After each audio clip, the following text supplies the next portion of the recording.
اللہ سے ترک والے عزیزانی گرامی کہاں قاری جمیل صاحب لکھتے اور ان کے ساتھ جتنے اساتذہ کی محنتیں یہ رنگ لائی اور آج انہوں نے یہ بتایا کہ چھوٹے چھوٹے بچے نوالد بچے اس وقت پروان جو چڑھ رہے ہیں وہ بچے ان کے پیچھے انہوں نے کتنی محنتیں کی کہ آپ اپنے ماتھے کی نگاہوں سے دیکھیں گے شہروں میں دیکھا جاتا تھا کسی ادارے میں کہ حافظ قرآن کوئی بنا ہے، بڑے بڑے مدرسوں میں دیکھا جاتا تھا کہ کوئی حافظ قرآن بنا، کوئی عالم دین بنا، کوئی قاری قرآن بنا، مگر آج یہاں پر قاری جمیل صاحب اور ان کے دوستوں نے یہ ثابت کر دیا کہ اگر بیچ جنگل سے گھرا ہو کوئی گاؤں اور وہاں پر بھی محنت کیا جائے تو وہاں پر بھی حافظ قرآن پیدا ہو جاتا ہے، وہاں پہ بھی قاری قرآن پیدا ہو جاتا ہے، وہاں پہ بھی عالم دین پیدا ہو جاتا ہے۔ یہی وہ قرآن ہے، ایک ایسا منبع ہے جس قرآن سے سب کو واسطہ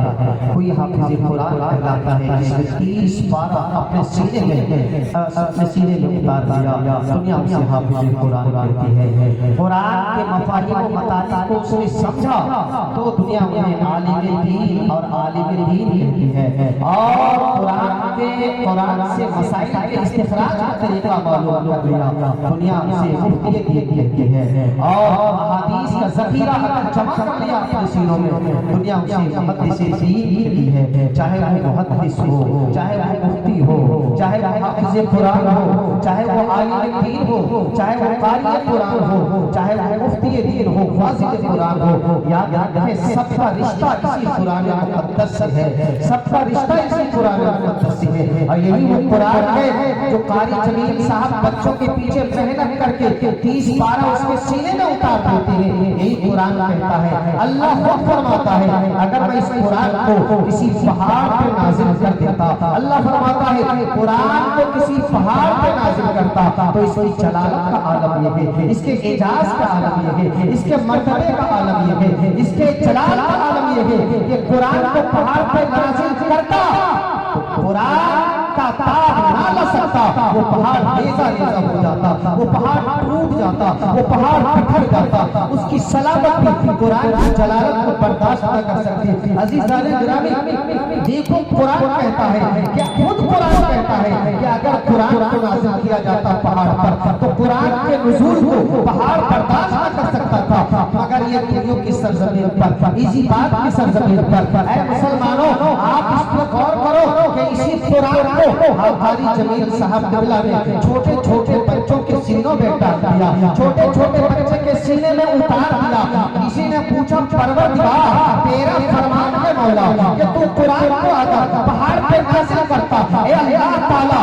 پہاڑ کی سلامت قرآن کے اعجاز کو برداشت نہ کر سکتی تھی، مگر پروردگارا تو نے کتنی بڑی مہربانی فرمائی کہ تو نے قاری جمیل کی محنت سے، ان کے اساتذہ کی محنت سے چھوٹے چھوٹے بچوں کے سینوں میں تو نے 30 پارہ اتار دیا۔ یہ تو سمجھ میں نہیں آتا، انسانی عقل سے بالا کر ہے۔ ابھی وہ موٹا سوال کر رہا تھا کہ مل گئے مفتی سراج صاحب قبلہ، کہا کیا پوچھ رہے ہو؟ کہا مجھے سمجھ میں نہیں آ رہا مفتی صاحب، اتنا چھوٹا بچہ ہے، بہت چھوٹا بچہ ہے، قرآن 30 پارہ یاد کر لیا ہے، آگے بڑھ کر قرآن سنا رہا ہے، معاملہ کیا ہے؟ مفتی صاحب کہتے ہیں آؤ قریب آ جاؤ، کوئیوں کی سرزمین پر لے گئے، اسی بات کی سرزمین پر لے گئے، انہوں نے کیا دکھایا؟ ایک تار گزارا گیا ہے ادھر سے جو 4000 فوٹ لے کر گزرا گیا ہے۔ مفتی صاحب آنکھ سے دکھلاتے ہیں، دیکھو انگلی پکڑ کر یہ تار کو گزارا گیا ہے، یہ 11000 پاور لے کر جا رہا ہے۔ کہا ہاں مفتی صاحب 11000 کا پاور لے کے جا رہا ہے۔ پھر چلے آئے قریب، ٹرانسفارمر کے قریب آیا،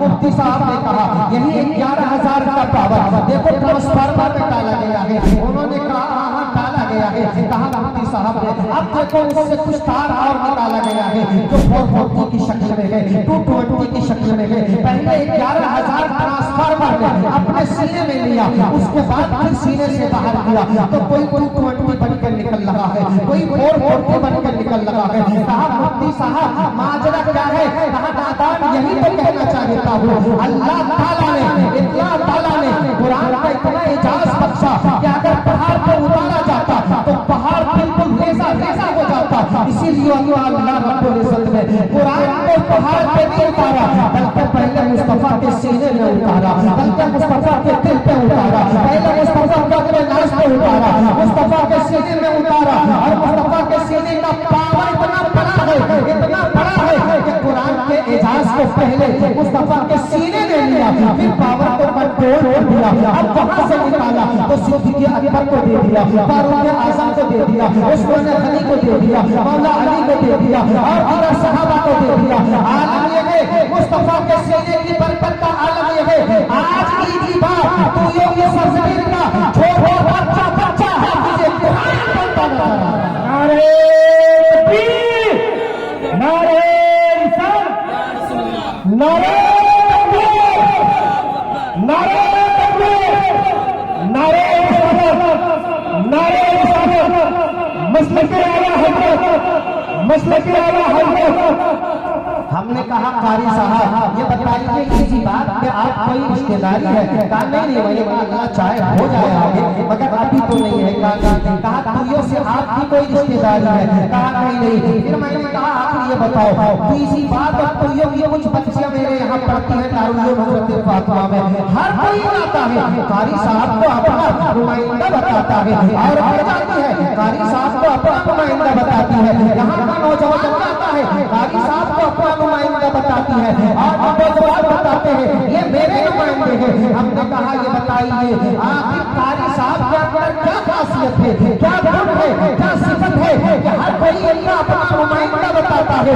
جواب دیا مجھے اسی بات کے نوجوانوں نے، مولانا احمد رضا قاری جمیل صاحب کسی عام شخصیت کا نام نہیں ہے، انہوں نے 15-20 سالہ زندگی تویوں کی سرزمین پہ گزارا اور جب سے یہ قدم رکھے اسی بات اور تویوں کے نوجوانوں کو اللہ برکت ہی برکت دیتا ہے۔ عزیزان گرامی یہ ہے اس ادارے کی برکت کہ دن بدن آپ کا گاؤں خوشحال ہوتا جاتا ہے، اور یہ بہت بڑی بات ہے کہ یہ حافظ قرآن بناتے ہیں۔ اور یاد رکھیں گے آپ کے گاؤں کے جو طلبہ ہیں چھوٹے چھوٹے ان کا مقام اتنا بڑا ہے، اتنا بڑا جدھر جدھر یہ چلتے ہیں جہاں جہاں قدم رکھتے ہیں تو قدم ان کا بعد میں پڑتا ہے، فرشتوں کا پر پہلے جاتا ہے۔ اتنا بڑا مقام سال میں ایک بار میں جمعہ کے دن آیا، پتا چلا کہ سبھی بچے قبرستان گئے ہیں فاتحہ پڑھا۔ میں نے کہا اسی بات کے مسلمانوں تویوں کے مسلمانوں تمہارا کام ہو گیا، اس لیے کہ ایک طالب علم اپنی پوتری زبان سے جا کر جب قرآن مقدس کی تلاوت کرتا ہے تو یاد رکھو اللہ کی رحمت میں اتنی وسعت ہے، خدا کائنات اتنا بڑا ہے اور اس کی رحمت اتنی بڑی ہے، مردہ چاہے جتنا گنہگار ہو جائے مگر حافظ قرآن جب قرآن پڑھے گا اللہ کی رحمت کو، اللہ رب العزت کو رحم آئے گا، اللہ کے کائنات اس کی مغفرت فرمائے گا۔ یہ گاؤں والوں کو فائدہ ہو رہا ہے مدرسے کے وجہ سے۔ اور میں آپ سے ایک دو باتیں اور بتاؤں کہ اچھا یہ بتائیے ایسی بات تویوں کے لوگ کتنے لوگ یہاں ہیں؟ ذرا ہاتھ کھڑا کر کے مجھے بتا دیجیے۔ قاری صاحب دونوں گاؤں کو ایک ہی قاری صاحب مانتے ہیں، ہر ملاد میں ان کی دعوت چار گاؤں دیکھیے ہم تو دو ہی جان رہے تھے جبکہ آنا جانا تھوڑا میرا کام، چار گاؤں کو ایک گاؤں مانتے ہیں، ہر گھر سے ان کی دعوتیں آتی ہیں ماشاءاللہ۔ میں یہ بتانا چاہ رہا تھا کہ جو بندہ مدرسے کا تعاون کرتا ہے یاد رکھیں گے بہت اہم پوائنٹ بتانے جا رہا ہوں، صرف اس مدرسے کا نہیں بلکہ کسی بھی مسجد اور مدرسے کا تعاون کرے، غریب آدمی کا تعاون کرے تو اللہ تعالیٰ اس کو بہت بڑا اجر عطا فرمائے گا۔ حضرت سعد بن ابی وقاص رضی اللہ تعالی عنہ پیغمبر علیہ السلام صلی اللہ علیہ وسلم سے جلدی جلدی مصافحہ نہیں کرتے تھے، کارن کیا تھا؟ حضرت سعد کا جو کاروبار تھا وہ لوہے کی کڑی بناتے تھے، تیر و کمان بناتے تھے، لوہے کا پھاوڑا بناتے تھے، کدال بناتے تھے، فیکٹری ڈالتے تھے۔ جلدی جلدی مسافہ نہیں کرتے تھے، کبھی کرتے کافی دیر تک نہیں کرتے تھے۔ میرے سرکار فرماتے ہیں ایک بار ساتھ کیا ماننا ہے، ٹھیک ٹھاک ہے نا یا رسول اللہ سب کچھ اچھا ہے، میرے نبی مگر مجھے حیا آتی ہے، شرم آتی ہے کہ آپ کا دست ناز، آپ کا دست ناز اور میری یہ کڑی ہتھیلیاں جب آپ کا دست ناز سے لگ جائیں، اے میرے نبی مجھے لگتا ہے آپ کو تکلیف ہوگی، اس لیے میں قریب تو رہتا ہوں مگر جلدی مسافہ کرنے کی کوشش نہیں کرتا۔ یا رسول اللہ آپ کے قریب رہتا ہوں، جلدی آپ کے دست ناز کو چھوتا نہیں ہوں، میری ہتھیلیاں کڑی ہو چکی ہے، میرا ہاتھ ٹائٹ ہو چکا ہے، میرا ہاتھ یہ کڑا ہو چکا ہے۔ حضرت سعد سے نبی کریم صلی اللہ علیہ وسلم ارشاد فرماتے ہیں، ٹیسٹ لیتے ہیں، امتحان لیتے ہیں، ارے عاشقوں کا امتحان اگر رسول اللہ صلی اللہ علیہ وسلم محبتانہ انداز میں لے تو کیا بات ہے۔ سرکار فرماتے ہیں سعد ایسا کرو کہ اپنی تجارت کو تھوڑی چھوٹی کر دو، تیرا کام ہو جائے گا نا، تیرے بچے پل جائیں گے نا۔ یا رسول اللہ ہاں تو یہ صحیح ہے کہ اگر میں اپنی تجارت کو تھوڑی چھوٹی کر دوں، اپنی فیکٹری کو تھوڑی چھوٹی کر دوں، اپنی دکان کو تھوڑی چھوٹی کر دوں، یا رسول اللہ میرے بچے پل جائیں گے، میری پرورش ہو جائے گی، ہمارا گھر چل جائے گا۔ مگر میرے نبی میرے ذہن میں ایک بات ہے اور اسی سرزمین پر کچھ غریب لوگ رہتے ہیں یا رسول اللہ، جو میرے کارخانے سے جڑے ہیں، میری دکان سے جڑے ہیں، میرے دھندے سے جڑے ہیں، میری تجارت سے جڑے ہیں۔ اے میرے نبی میں یہ چاہتا ہوں کہ میری تجارت بھی ہوتی رہے اور ہمارے غریب بھائیوں کے گھر کے چولہے بھی جلتے رہے۔ عزیزان کرام، نعرہ تکبیر، نعرہ رسالت، مسلک اعلی حضرت فیضان اعلی حضرت، نعرہ تکبیر، نعرہ رسالت۔ یا رسول اللہ میں چاہتا ہوں میری تجارت بھی ہوتی رہے، میرے غریب بھائیوں کے گھر کے چولہے بھی چلتے رہے۔ میرے نبی صلی اللہ علیہ وسلم مسکرا گئے، کہا سعد جواب تمہارا بہت بڑا ہے۔ تمام صحابہ نے دیکھا، ہر کوئی صحابی آتا ہے پیغمبر کے دست ناز سے لگتا ہے، کبھی رسول اللہ کے قد ناز کو چومتا ہے، کوئی رسول اللہ صلی اللہ علیہ وسلم کے دست اقدس کو چومتے ہیں، مگر صحابہ نے دیکھا جیسے ہی سعد کا یہ جواب آیا، یا رسول اللہ میں چاہتا ہوں تجارت اور بڑھے تاکہ اور لوگ مجھ سے جڑے۔ ہر صورت نبی کریم صلی اللہ علیہ وسلم آگے بڑھتے ہیں، سعد کا ہاتھ پکڑتے ہیں اور خود سرکار نے حضرت سعد کا ہاتھ چوم لیا اور ارشاد فرمایا، اے سعد اگر تیری نیت ایسی ہے کہ تمہاری تجارت سے اور لوگ جڑ جائیں تو یاد رکھو سعد تمہارے اس ہاتھ کو جہنم کی آگ کبھی نہیں جلائے گا۔ اب میں آپ سے ایک بات کہنا چاہتا ہوں، ایزی بات ہوئی اور آس پاس کے مسلمانوں، یہ مدرسہ ضیاء القرآن جب آپ حل چلانے جاتے ہو، ایک بار بھی اگر خیال آ گیا کہ اس میں دھان لگاؤں گا، عشر آئے گا، دھان اگے گا، چاول ہوگا، صاحب نصاب بن جاؤں گا، عشر نکالوں گا اور اس عشر کو سب سے پہلے مدرسہ ضیاء القرآن کو دوں گا، اور جب تم یہ سوچو گے تمہارے ہاتھ میں کٹھے آ جائیں گے، تمہاری ہاتھ کی ہتھیلیاں کڑی ہو جائیں گی۔ قسم خدا کی میری عقیدت کہتی ہے تم نے سوچا صرف کہ مدرسے کا تعاون کروں گا، اللہ تعالیٰ تمہارے ہاتھ کو جہنم کی آگ سے آزاد فرما دے گا۔ نعرہ تکبیر، نعرہ تکبیر، ونعرہ رسالت، ونعرہ رسالت، مسلک اعلی حضرت، مسلک اعلی حضرت، نعرہ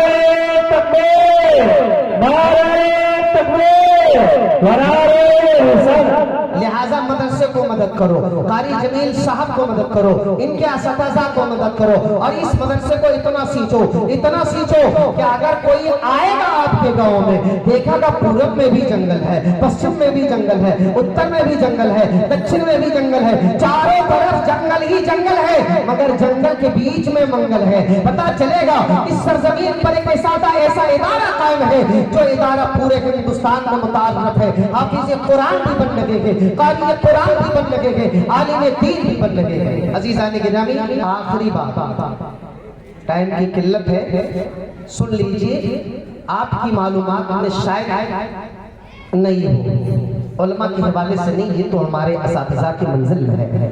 عزیزان گرامی حضرت آدم علیہ السلام کو اللہ تعالیٰ نے پیدا فرمایا تو 7 لاکھ زبانوں کا علم دیا۔ کتنی؟ بولیے 7 لاکھ۔ آدم کون ہے؟ ہمارے اور آپ کے باپ، ہمارے اور آپ کے 7 لاکھ زبانوں کا علم دیا. ایک بندہ یوں ہاتھ کر کے سوچنے لگا پروردگار آدم پیدا ہوئے نہ کوئی بولنے والا نہ کوئی معاملات کرنے والے، اے مولا تعالیٰ ماں حوا آدم کی ملاقات میدان عرفات میں جبل رحمت میں دعا قبول ہوئی، اللہ نے دونوں کو ملا دیا. اے پروردگار کم لوگ، نہ کوئی بولنے والا نہ کوئی تجارت کرنے والا نہ کوئی معاملہ کرنے والا، پھر بھی تو نے ایڈوانس سوچتے سوچتے کہتا پروردگار تو نے ایڈوانس آدم کو 7 لاکھ زبانوں کا علم دے دیا. اے پروردگار ایکسٹرا تو نے حضرت آدم کو 7 لاکھ زبانوں کا علم دے دیا. آخر بظاہر کیا ضرورت تھی انہیں کہ 7 لاکھ زبانوں کا علم دیا جاتا؟ عزیزان گرامی مچل مچل کے وہ ناعلم بندہ سوال کر رہا ہے، مولا تعالیٰ مجھے سمجھ میں نہیں آتا. آئے مفتی صاحب، کہا کیا معاملہ ہوا؟ کچھ میں پریشان ہوں. جب سے سنا کہ حضرت آدم علیہ السلام کو اللہ تعالیٰ نے 7 لاکھ زبانوں کا علم دے دیا. مفتی صاحب سے مثال کے ساتھ سمجھاتے ہیں. لے جاتے ہیں ایک لے جاتے ہیں ایک کمہار کے یہاں، جہاں بہت ساری مٹی کو رکھے ہوا تھا. کبھی وہ داہنا پیٹتا تھا، کبھی وہ بائیں مارتا تھا، کبھی وہ آگے کرتا تھا، کبھی وہ پیچھے کرتا تھا. مفتی صاحب کہتے ہیں کچھ دیر تم یہیں پہ بیٹھے رہو. کہا کیا معاملہ ہے؟ کہا نہیں بیٹھے رہو، تمہارا جواب یہیں سے مل جائے گا. کہا مفتی صاحب یہ بہت بڑا سوال ہے، کمہار کے مٹی سے کہیں جواب ملنے والا؟ مفتی صاحب کہتے ہیں مل جائے گا. کہا کیسے ملے گا؟ کچھ دیر بیٹھے تو رہو. اب اس کمہار نے کیا کیا؟ تھوڑی سی مٹی اٹھائی اور اسے چراغ بنا کر آگ میں پکا ڈالا. پھر کچھ دیر کے بعد دیکھتے کیا ہے مفتی صاحب، تھوڑی سی مٹی اٹھائی، پھر اس کی پلیٹ بنا دیا، پلیٹ بنا کر آگ میں ڈال دیا. کچھ دیر کے بعد مفتی صاحب کیا دیکھتے ہیں؟ تھوڑا سا اور مٹی اٹھاتا ہے وہ اور وہ کھڑا بنا دیتا ہے، پانی رکھنے والا برتن بنا دیتا ہے. کچھ دیر کے بعد اور دیکھتے کیا ہے مفتی صاحب؟ ایک سرپوش بنا دیتا ہے جو برتن کو ڈھکنے والا برتن بن جاتا ہے. مفتی صاحب نے کہا مٹی ایک ہے مگر کبھی سرپوش بنایا جاتا ہے، کبھی چراغ بنایا جاتا ہے، کبھی کھڑا بنایا جاتا ہے. عزیزان گرامی کہا آخر ایسا کیوں؟ کہا مفتی صاحب بات سمجھا دیجئے. مفتی صاحب نے کہا اگر مادہ نہیں ہوتا تو چراغ کہاں سے بنتا؟ اگر مادہ نہیں ہوتا تو پلیٹ تیار کہاں سے ہوتی؟ اگر مادہ نہیں ہوتا تو کھڑا کہاں سے بنتا؟ عزیزان گرامی مفتی صاحب نے مثالوں کے ساتھ اسے سمجھایا. اللہ علیم و خبیر ہے. حضرت آدم علیہ السلام کو 7 لاکھ زبانوں کا علم دیا اور تفسیر کبیر کو اٹھا کر دیکھو، روح البیان کو اٹھا کر دیکھو. علماء فرماتے ہیں اللہ نے 7 لاکھ زبانوں کا علم فقط نہیں دیا بلکہ ان کی حقائق کو بھی بتا دیا، ان کے اوصاف کو بھی بتا دیا اور اس کے افعال کو بھی بتا دیا. مثال کے طور پر چاند بتایا تو چاند کی حقیقت بتا دیا، سورج بتایا تو سورج کی شعاؤں کی حقیقت کو بتا دیا، سورج بتایا تو سورج کی شعاع انسان کے باڈی میں کتنا ضروری ہے اسے بھی بتا دیا. چاند کو روشنی کیسے ملتی ہے اللہ نے اسے بھی بتا دیا. زمین بنایا تو زمین کے اندر کتنی صلاحیت ہے اللہ نے اسے بھی بتا دیا. گیہوں بتایا تو گیہوں کھانا کتنا ضروری ہے اللہ نے اسے بھی بتایا. بیٹ بتایا تو بیٹ کے اندر کیا فوائد ہے اللہ نے اسے بھی بتایا. انار کا دانہ بتایا تو اللہ نے یہ بھی بتا دیا اس کے دانے سے کیا فائدہ ہوتا ہے، اس کے جوس سے کیا فائدہ ہوتا ہے. یہ تمام چیزیں اللہ تعالیٰ نے بتا دیا. تفاسیر کی کتابوں میں ہے، حتیٰ کہ ہڑیا برتن پر چھلکا بھی اللہ تعالیٰ نے حضرت آدم علیہ السلام کو علم دے دیا. بندے سے کہتے ہیں نوجوان حضرت آدم علیہ السلام کو بنایا 7 لاکھ زبانوں کا اس لیے علم دے دیا کہ آنے والے زمانے میں کوئی ایسا بندہ ان کی پشت سے آئے گا جو سورج کی تحقیق کرے گا تو اولاد آدم کو کوئی ایسا بندہ آئے گا جو چاند کی تحقیق کرے گا تو اولاد آدم کو اللہ تعالیٰ ہمارے پشت آدم سے دے گا. کوئی ایسا آئے گا جو زمین کی تحقیق کرے گا تو اللہ تعالیٰ نے حضرت آدم کو پہلے دے دیا. پتہ چل گیا قیامت تک جتنے بندے پیدا ہوں گے اللہ تعالیٰ نے ان تمام بندوں کا علم ذہن آدم میں اس لیے رکھا تھا تاکہ اولاد آدم کو محتاج نہ ہونا پڑے کہ آدم کو سب کچھ دے کر یہ بتا دیا آدم کو اللہ نے دنیا کا پہلا سائنٹسٹ بنایا تھا. تمہیں نعرے تکبیر، نعرے رسالت. ارے واہ سبحان اللہ سبحان اللہ،